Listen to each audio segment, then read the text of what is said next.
جو اپنا دن روزانہ 2 نفل پڑھ کے سٹارٹ کرتی ہیں اور اللہ سے دعا کرتی ہیں کہ اللہ تیری رضا کے لیے یہ اسکول کھولا ہے، تو آج اس دن میں برکت ڈال۔ روزانہ ایک دن ایسا نہیں جب انہوں نے عمل نہ کیا ہو۔ یہ ان کا عمل میں آپ کو بتا رہا ہوں کہ میں نے خود بھی کئی بار وٹنس کیا یہ عمل۔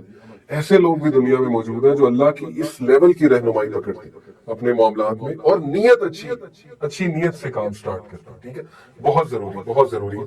تو آج کی طرف آتے ہیں انشاءاللہ کوئکلی۔ ریفلیکشن سے میری کیا مراد ہے؟ نوجوانوں کو خاص میں یہ ایڈوائز کرنا چاہتا ہوں کہ آفٹر سینگ یور انٹینشن، کہ میری نیت کیا ہے اس چیز کے پیچھے، اس نیت کو ڈیفائن کر لو۔ اس کے بعد ریفلیکشن کی طرف آؤ۔ ریفلیکٹ کرنا بہت ضروری ہے زندگی کے ہر فیصلے میں، تفکر اور تدبر کرنا بہت ضروری ہے۔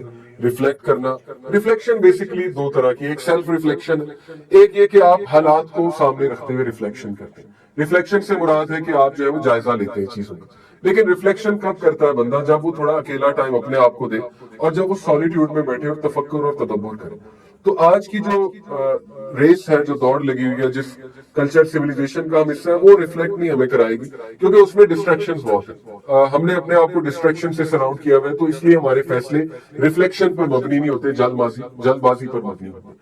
کیونکہ ایک طرف موویز ہے، ایک طرف ٹی وی سیریز ہے، ایک طرف گیمنگ انڈسٹری ہے، یوٹیوب ہے، پھر فیس بک کی ویڈیوز ہی ویڈیوز ہیں، اسکرولنگ چل رہی ہے، تو ریفلیکشن تو کوئی نہ ہو۔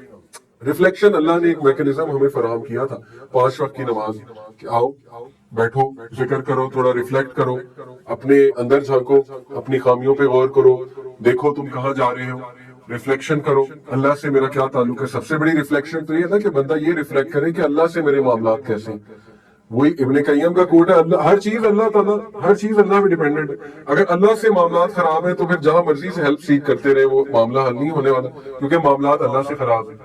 تو اللہ غفور و رحیم ہے، اللہ کہتا ہے میرے پاس آؤ، اپنے معاملات درست کرو۔ تو یہ ریفلیکشن بہت ضروری ہے۔ پھر اس پر ریفلیکشن کرنا کہ کیا میں ٹھیک جا رہا ہوں یا ٹھیک جا رہی ہوں، میری چوائسز ٹھیک ہے، میری پرائرٹیز ٹھیک ہے، میرا کھانا پینا ٹھیک ہے۔ اس پہ ریفلیکٹ کر لے بندہ کہ میں کیا کھا پی رہا ہوں، میری صحت ٹھیک ہے، میری نیند ٹھیک ہے۔ بہت ضروری ہے یہ ریفلیکشن کرنا، کیونکہ self reflection leads to self awareness.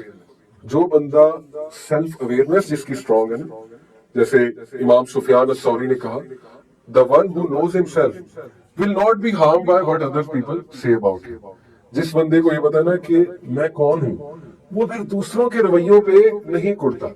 اسے پتا ہے کہ یار یہ اس بیچارے کا مسئلہ ہے، میں تو نہیں ہوں نا ایسا جیسا یہ کہہ رہے، میں تھوڑی ایسا ہوں۔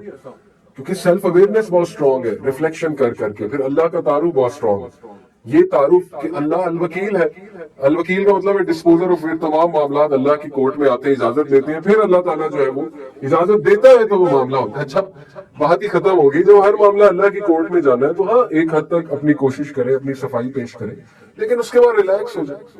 یہ چیزیں ریفلیکشن سے آتی، اسی لیے ریفلیکشن عبادت ہے۔ جو تدبر اور تفکر ہے وہ عبادت کا ایک بہت بڑا حصہ ہے، اور اسلامک سسٹم میں تفکر اور تدبر کی بڑی اہمیت ہے۔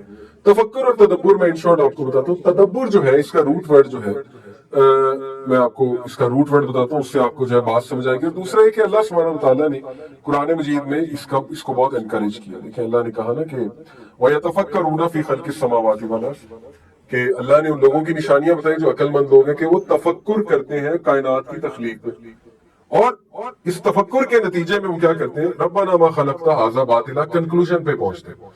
تفکر کب ہوتا ہے؟ جب آپ نے ایک کنکلوژن پہ پہنچنا ہو، کیپنگ ان مائنڈ فیکٹس، اس کو کہتے ہیں تفکر۔ قرآن نے سارے فیکٹس بتا دیے، اب ان کو فیکٹس کو سامنے رکھیں اور ان پہ تفکر کریں۔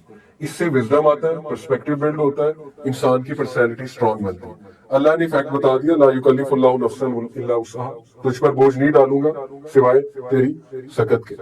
تو اس پر آپ تفکر کریں، بیٹھ کے سوچیں اس کا کیا مطلب ہے، سوچیں آپ اس سچویشن میں کیوں ہیں، سوچیں کہ آپ کے اندر سکت ہو اس سچویشن سے مقابلہ کرنے کی۔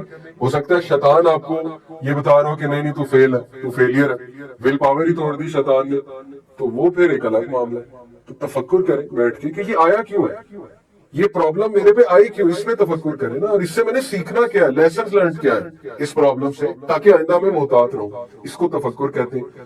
فیکٹ سامنے رکھیں، ہل جزاء الاحسان الا الاحسان، یہ ایک فیکٹ ہے۔ کیا احسان کا بدلہ احسان نہیں، اللہ کہہ رہا ہے احسان ہی ہے، سورہ رحمان کیا ہے، اس پہ آپ تفکر کریں کہ بھائی احسان ہے تو میرے ساتھ کیوں نہیں ہوا۔